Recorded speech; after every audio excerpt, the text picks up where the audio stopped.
प्रधानमंत्री नरेंद्र मोदी ने साल 2020 में 12 मई को आत्मनिर्भर भारत अभियान का आगाज किया था।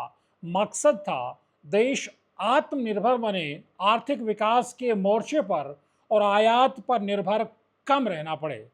लेकिन अफसोस, यही चीज प्रधानमंत्री नरेंद्र मोदी से लेकर उनके चाणक्य और गृह मंत्री अमित शाह बीजेपी पर लागू नहीं कर पाए। यह अलग बात है कि 2014 से वो लगातार कांग्रेस मुक्त भारत का नारा दे रहे थे, लेकिन कांग्रेस मुक्त भारत करते करते बीजेपी कांग्रेस युक्त हो गई। यूं समझिए कि 2024 के लोकसभा चुनाव में जब बीजेपी 435 सीटों पर चुनाव लड़ती है तो उसका हर चौथा प्रत्याशी बाहरी यानी दल बदलू यानी बीजेपी का परंपरागत नेता न होकर किसी दूसरे दल से पाला बदलकर आया हुआ नेता था। यानी 106 ऐसे चेहरे बीजेपी ने 2024 के लोकसभा चुनाव में उतारे जो बीजेपी के अपने परंपरागत नेता नहीं थे, बीजेपी की नर्सरी से तैयार होकर नहीं आए थे।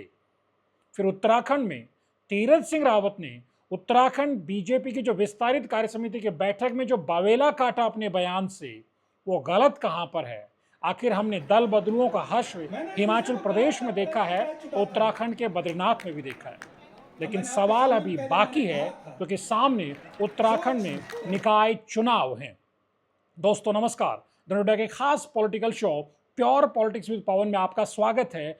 आज हम बात करेंगे तीरथ सिंह रावत ने जिस तरह से अपनी भड़ास निकाली, क्या बीजेपी के नेताओं में उसकी गूंज अभी भी बाकी है या उसे सिर्फ सुनकर के भुला दिया जाएगा? ये बड़ा सवाल है क्योंकि जब बीजेपी लोकल बॉडी इलेक्शन यानी स्थानीय निकाय चुनाव की तैयारी कर रही है तो अंदर ही अंदर एक बहुत बड़ा लावा एक तरह से उबल रहा है, क्योंकि वो तमाम नेता जो कांग्रेस छोड़कर या दूसरे दल छोड़कर बीजेपी में ठीक लोकसभा चुनाव से पहले शामिल हुए थे, उनकी उम्मीदें 2027 को लेकर तो हैं ही, लेकिन अभी हाल में यानी कुछ समय बाद होने वाले स्थानीय निकाय चुनावों को लेकर उनकी उम्मीदें बहुत ज्यादा हैं। तो क्या समझा जाए कि तीरथ सिंह रावत ने जिस तरह से आगाह किया है कि फैसलों को थोपा न जाए और जमीन को छोड़ा न जाए, यानी अपने मूल काडर को, अपने परंपरागत कार्यकर्ता का ध्यान रखा जाए, तो क्या जब स्थानीय निकाय चुनाव को लेकर बीजेपी टिकटें बांटेगी,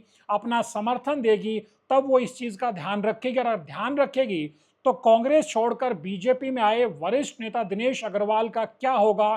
क्योंकि वो हर हाल में चाहेंगे कि धर्मपुर और देहरादून क्षेत्र में उनके प्रभाव वाले इलाकों में या उनके जो करीबी लोग हैं उनको पार्षद से लेकर के दूसरी अहम जिम्मेदारियां दी जाएं। और दिनेश अग्रवाल अपने और अपने बेटे के लिए क्या डिमांड करते हैं, किस उम्मीद से बीजेपी में आए हैं, यह भी विनोद चमोली के लिए चिंता वाली बात होनी चाहिए। उसके अलावा विजयपाल सजवाण जिस अंदाज में गंगोत्री में 2 बार कांग्रेस के विधायक होने के बाद, 2 बार कांग्रेस के सिंबल पर चुनाव हारने के बाद जब बीजेपी में शामिल होते हैं, तो उनकी भूमिका स्थानीय निकाय चुनाव में क्या रहने वाली है और 2027 को लेकर के वो किस अंदाज में बीजेपी से उम्मीद लगाएंगे, ये एक तरह से बीजेपी के जो सिटिंग विधायक गंगोत्री से हैं सुरेश चौहान, उनके लिए सोचने वाली बात है।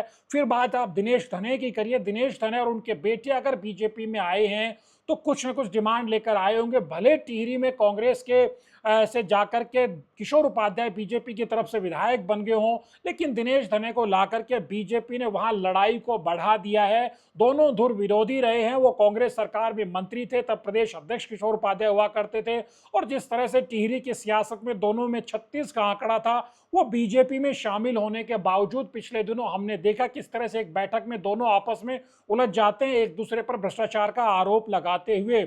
आप जब स्थानीय निकाय चुनाव होंगे तो किशोर उपाध्याय कितना हिस्सा मांगेंगे, और अगर वो विधायक भी बन गए हैं, उनके समर्थक ज्यादा नहीं भी हैं, तो दिनेश धने को तो कुछ न कुछ देना पड़ेगा।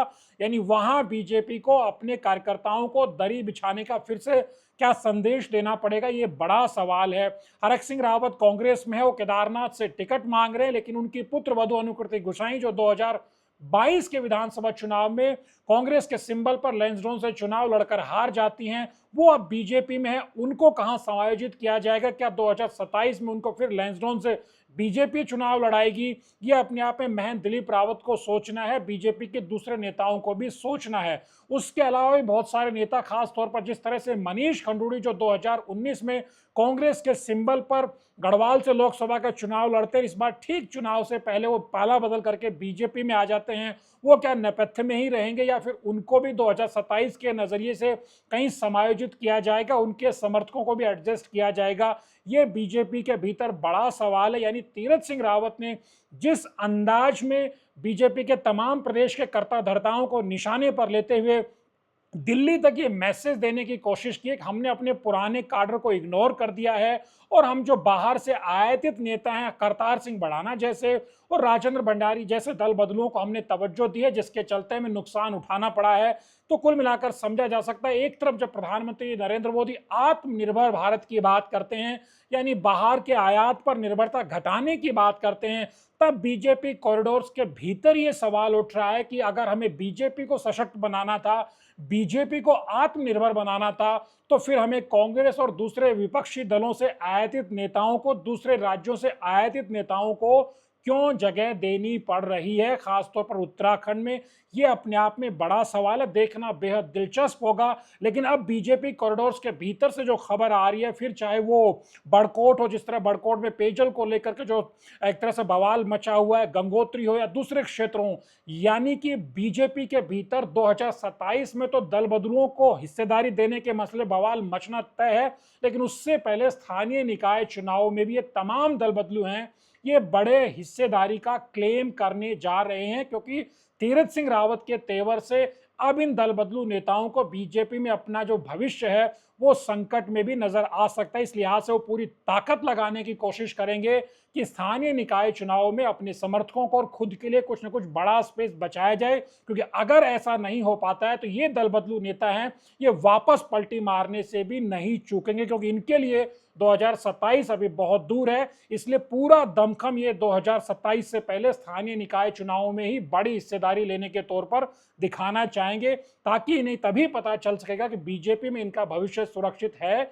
या नहीं है। देखना बेहद दिलचस्प होगा कि तीरथ सिंह रावत की जो नसीहत भरी खरी खोटी बातें थी उनको सुनकर अनसुना कर दिया जाएगा, या फिर वाकई बीजेपी के कार्यकर्ताओं को यानी आत्मनिर्भर बनाने के नजरिए से बीजेपी के परंपरागत कार्यकर्ता पर जो कर्ता धर्ता हैं वो भरोसा करने वाले हैं।